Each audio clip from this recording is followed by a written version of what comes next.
not a mirage. It's exactly what it is. It's a fully expansive wiki that should carry the community forward and let it grow more effectively. Now, a way to fully ground all these things that we talk about. No, this is not cosmology in the traditional sense, but it's where we literally analyze the elements present in a universe, because our mind, of course, does not operate on one scale of reality. And there are 8 tiers that encompass this logic. You can see here, it's fully updated the doc into a more easy to understand level. The general metric across these tiers, though, are these.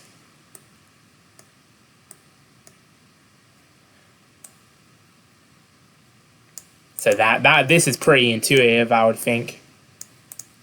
You could say noob versus pro, hacker versus god. I mean, it's a funny analogy that perfectly encapsulates this. Domain expertise. This includes the physical, as you can see, because this is a famous example that, well, it's not that famous, but it's a pretty easy to understand example. Tokuchi outsmarting these professional baseball games in a baseball game they're gonna be higher domain experts than random liar game NPCs who have no understanding of game theory or psychology, let alone the means and the fluid reasoning to actually execute that knowledge.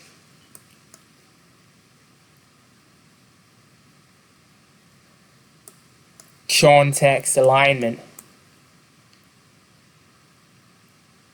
So this is where Lelouch shines. Like, Lelouch is really good at this, because people, just because Lelouch and are smart and he's like overall just like, yeah, Takuya Yagami's smarter than 99% of Lelouch's opponents, but is Takuya Yagami smarter than 99% of Lelouch's opponents in military strategy? Probably not.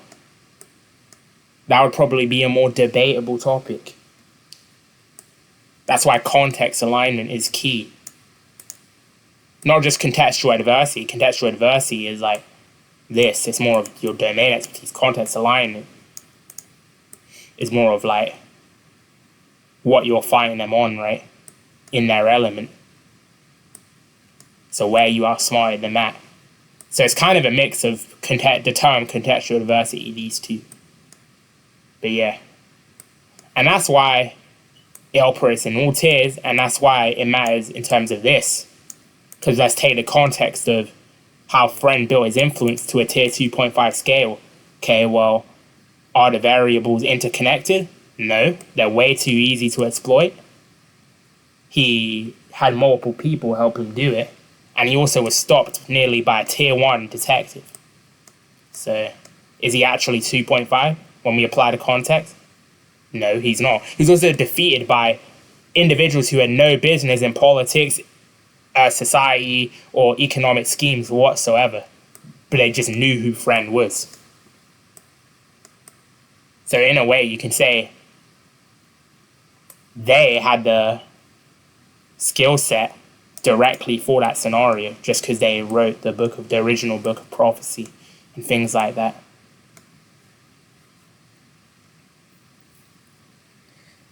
Anyway, yeah, let's get into the actual thing. As you can see, I have the shorthand definition, but I have a hyperlink that brings us to here.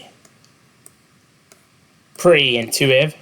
But yeah, they're tight, they're rule-bound environments where the scale is small, the precision is high, and the term precision is key here, because just because it's a game doesn't mean it's easy. Just because you potentially know every possible variable about it, and you know the constants about it, doesn't mean it's easy. Still about this. That's why Magnus Carlsen excels at this. He's high precision in his domain, right?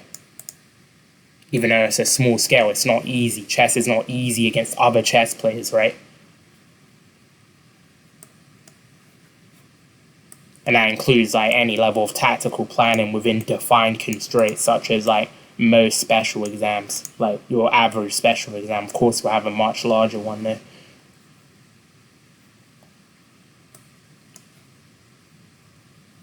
Yep, this is like pretty intuitive. The small scale, by the way, is just something below a local to society bridging scale, because that's the lowest form of a tier 2. So that's the type of small scale interactions we're talking about here.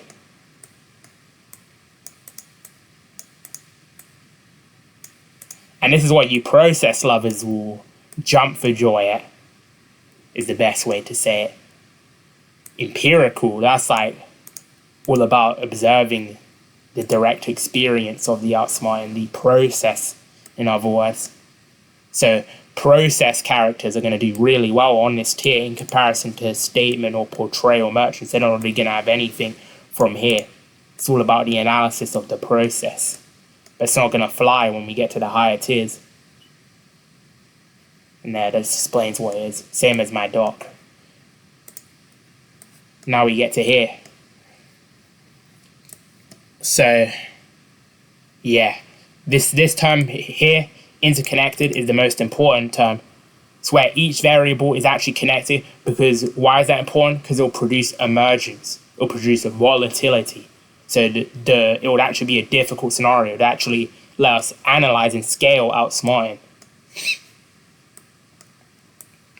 And move in between these. Yeah. Intense battles are like one-on-ones, right?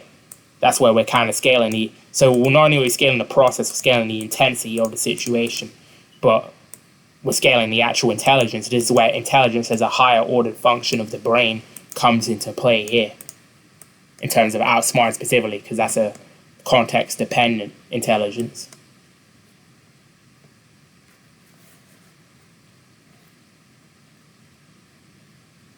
You guys may be like...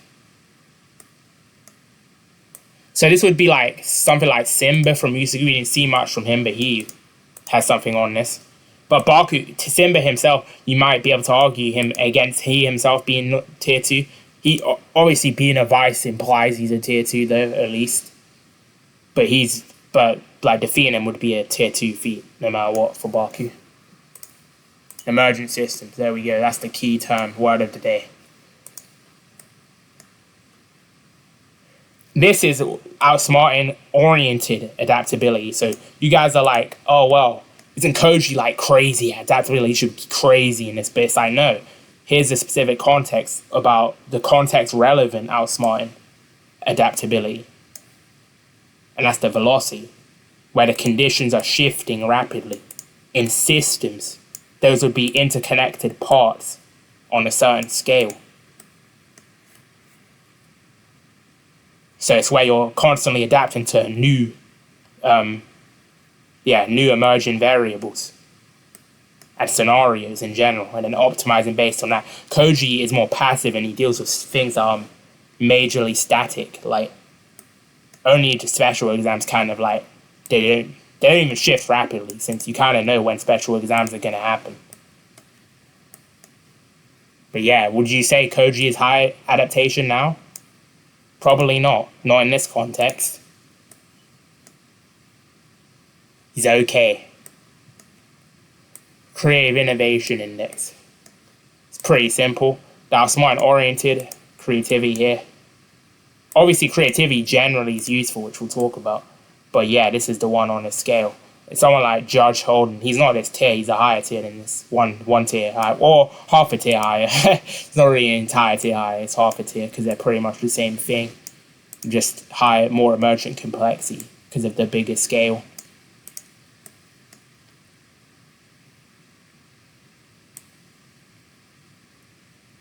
Yep.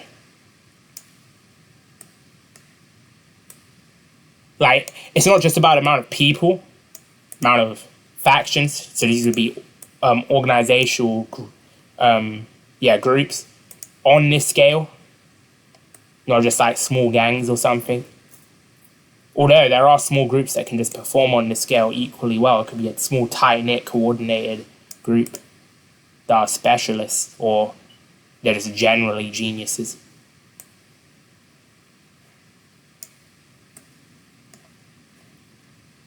Yeah, this is an example of a tier 1, and then this would be the tier 2. This is what something like Varys from Game of Thrones does be. I think he's higher than just that, but that's just an example.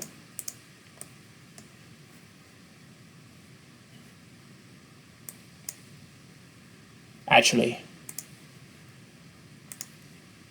It's pretty much the same thing. There's nothing too interesting to talk about here. But Michael Scofield exemplifies this perfectly. He is outmatched in resources, reach, and institutional power, and that's the asymmetry here. It's an unbalanced side of war. The company also knows Michael Scofield, and Michael Scofield, he didn't know the company actually, so he was at a complete disadvantage. He didn't even know the company at first. And then obviously found out about them through his father. Spoiler. But yeah. High stakes pressure, he was also under that, and that's important. Cogent strategies under high stakes pressure, so it's not just slow. It's not just a slow paced game where you have a lot of time to like contingency plan. It's constantly volatile. Things are changing in real time on this scale. It's a really hard and complex scenario. You may think, isn't Patrick Jane do this? Well, no, he only navigates one intelligence network, and it's not the full scope of that network, so it's not actually a global, the FBI is not a global opposition. The CBI is obviously not global in scale. It has less than statewide influence. In terms of the Mentalist, obviously it should have statewide influence, but because of Red John's games, it doesn't actually have statewide influence. But yeah, and the FBI, he's only navigating parts of it, not the whole. So that's why he's not going to be 2.5 unless you have an argument for that. And if you do, then that's a quick CRT there. Happy-go-lucky Patrick Jane fans will have him in 2.5. Pretty good for them. Yes, it's pretty much the same thing, except either one works. Multi-agent complexity or opponent complexity. Same thing, but yeah, I use these examples because these are ones that are going to affect global threats. And this is the balance.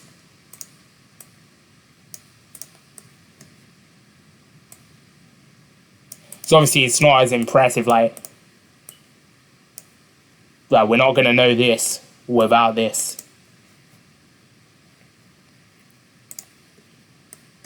But yeah, if you have any further questions, just hit me up on Discord. I'll be accepting all friend requests when this video uploads. Galactic systems.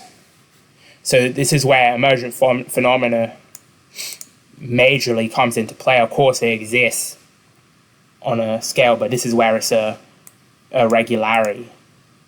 The actual phenomena itself, not the systems. The entire new things. Yeah, so the galactic is just a catch-all term for multiple interstellar civilizations across the network of reality. Obviously, you have the galactic scale system itself, like Star Wars. But yeah. Seems pretty intuitive, I would think. But I am going to make a video on emergent phenomena. So, yeah. Not on it specifically, but it's going to be in the video of concepts. And that reminds me, if you have specific topics and concepts relevant to the community, then list them in the comment down below, and I'll talk about them in that video when it comes out in a few months from now. I've also recorded a Nature of Omniscience video as a side note, but I'm not going to release it until I have a bunch of stacked up videos and I can pay for editors through work for those stacked up videos. Anyway, moving on. So this is universal. This term does not mean a literal universe. It just means a fundamental sort of a rule that governs all of reality. It doesn't have to be a rule, it could be a law. It could just be all particulars of a particular thing in reality, a concrete or abstract object, or instantiations of it. It just exists everywhere, every possible version of it. And it's conceptuals, obviously. That should be intuitive. The framework of our mental intuitions and the like. Doesn't have to be mental. Could be a realist. A Platonic realist too, but that would be higher. But anyway, yep. So this is something like ReZero. And what I mean by metastructures, mind me, is something like a meta-truth. So that would be a truth beyond the truth, a truth that underlies all truth. So it's obviously not a truth, it's beyond that. It's the preconditions for that, which we'll kind of talk about when we move into the highest tier, which is updated. It's been updated since the doc. But tier 4, these are the rarer tiers. We're going to have more rarer characters, but tier 4, it still should have a good range of characters in these sorts of tiers, tier 4 and 4.5. But yeah. So, not magic, but conceptual strategy. However, you can have both at the same time. Something like ReZero does both. And obviously, this is metaphysics on a more local scale. Think of this as the tier 2 of metaphysics.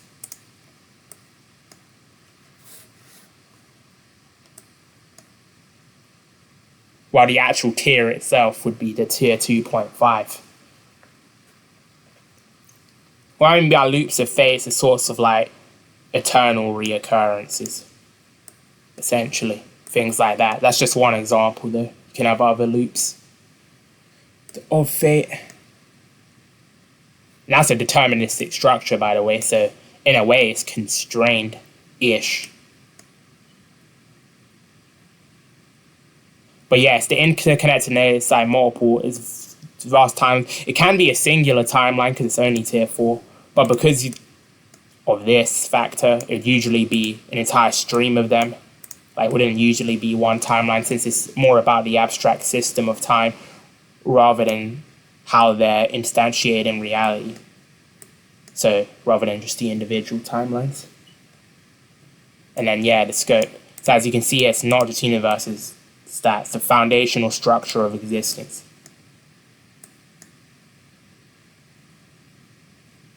Yeah. So this is like nesting it, because obviously you get more emergent complexity as more realities. But they have to be connected, so you're navigating, influencing, optimizing them on that scale because they're connected. So look, timelines, cross realities or cross dimensional realities, dimensional architectures, so like high dimensional brains.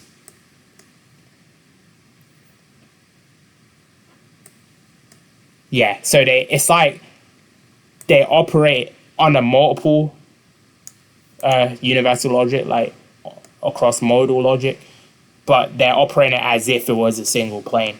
That's the interconnected nature of that.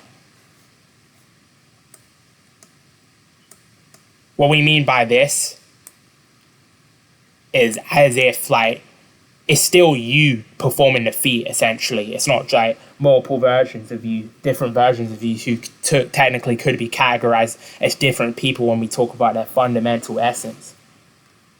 Like someone like Rick, like all these different Ricks doing feats doesn't contribute to Prime Rick or Rick C137, for example. There's 2 different Ricks, by the way, in case you haven't watched the show. But Rick himself, C137 Rick specifically, does have feats of this nature. And Rick Prime does too, but yeah. But the average Rick technically does not do this. They actually do lose this. And that's why the central finite curve is secondary reason for it existing. Its primary reason was to capture Rick Prime, but its other reason was Rick to deal with his ego, to have a cohesive existence surrounded by just himself. It's a crib for a giant baby, in Evil Mortal's words. But yeah.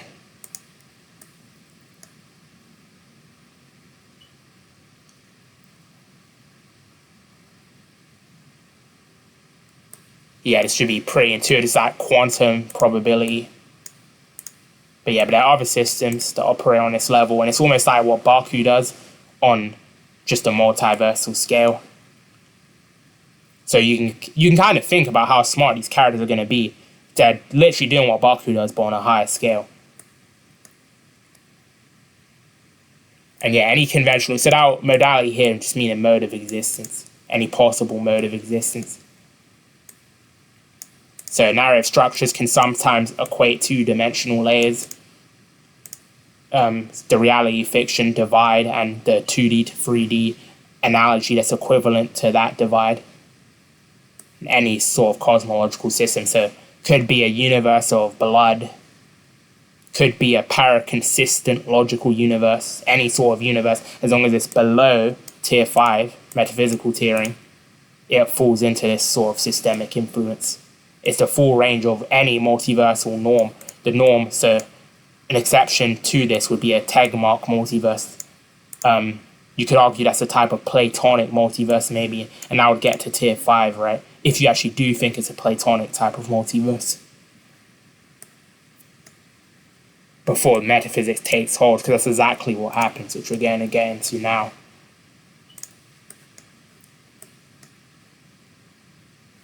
Existence itself is malleable because we're manipulating the first causes now.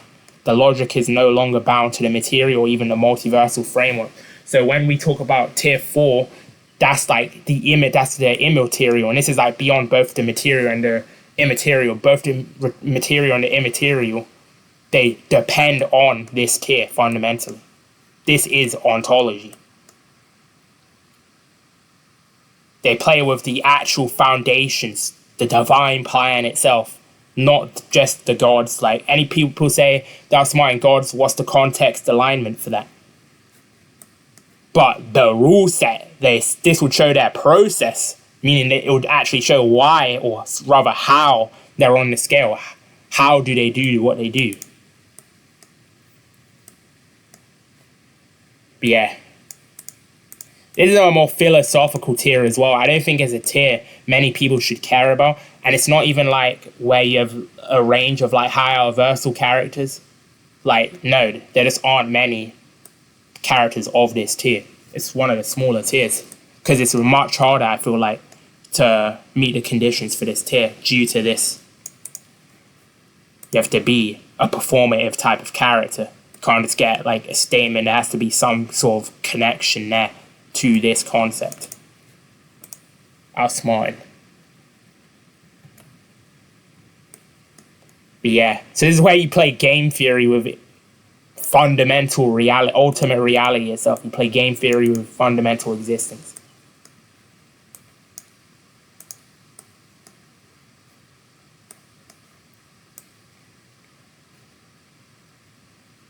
This is, in other words, this is what's known as a true contradiction. Yeah, you're kind of like bypassing the law of non-contradiction, but as an actual rule into reality, as something that reality's essence depends on, not as a mind-dependent function or even an intersubjective function. Pataphysical, so this deals with the absurd.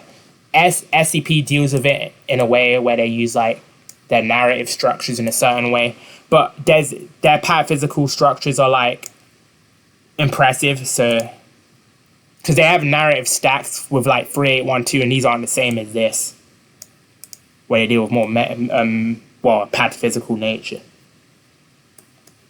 Standard metaphysics, so this would be like metaphysics combined with mysticism in a way. That's what I mean by extended metaphysics, but it's just any like non-conventional, something that asks more than just the fundamental questions of metaphysics. So it used that as a foundation and talk about more than just that. It will go into the silence beyond that in a way. Yeah. Imaginary frameworks. Cursive ontology, like infinite regress for being itself. And now we're at the big game, the big boy tiers. I did change this tier, you may notice. Before it was cataphysical mastery or something along those lines. Now it's transcendental apex. And this tier, it's not just here, there's something else here. But yeah, pretty much nobody's getting this, almost nobody. But yeah, this just is the peak of what outsmarting can be before it's not possible anymore. Like, anything beyond this is just not outsmarting anymore. So this actually is a peak. In power scaling, you can argue that there are ways to just keep extending it forever. In this, no, there's an actual limit because, yeah, there is a limit to what can actually be outsmarting. But yeah, the preconditions of thought, so the laws of logic, the preconditions of reality, the cause to the first cause, in a way, and recursion. So that's literally what I just said, the idea of there being a cause to the first cause. But yeah, they're not just beyond metaphysics. So it's not just like mysticism with metaphysics as a foundation. It's like they're beyond even the foundation of metaphysics. Metaphysics itself should not really describe what they can do. As you can see, the limits of what we can know, because what is outsmarting? A subset of intelligence. And intelligence depends on this as a necessary condition. It requires knowability in a way, because that's the very definition of intelligence.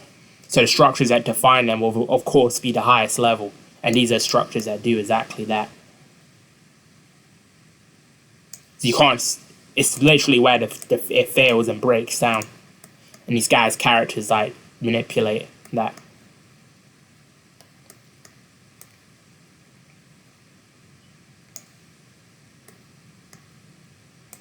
Yeah, there's a page for this where we're going to go into that briefly after this. Contradict and complete each other. So it's to be like self-reach and self-sufficiency through like thesis and antithesis.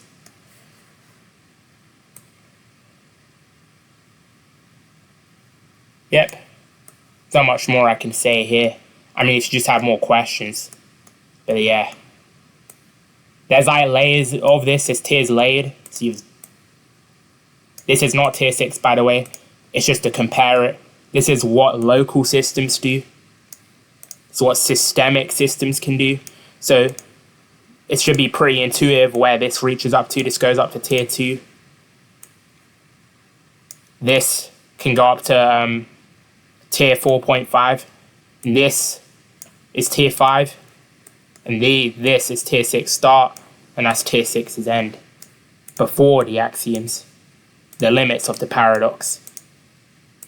The self-applying structures, recursion. Yeah, it was cat physical mastery. Okay. So those are all the tiers. Let's go back to the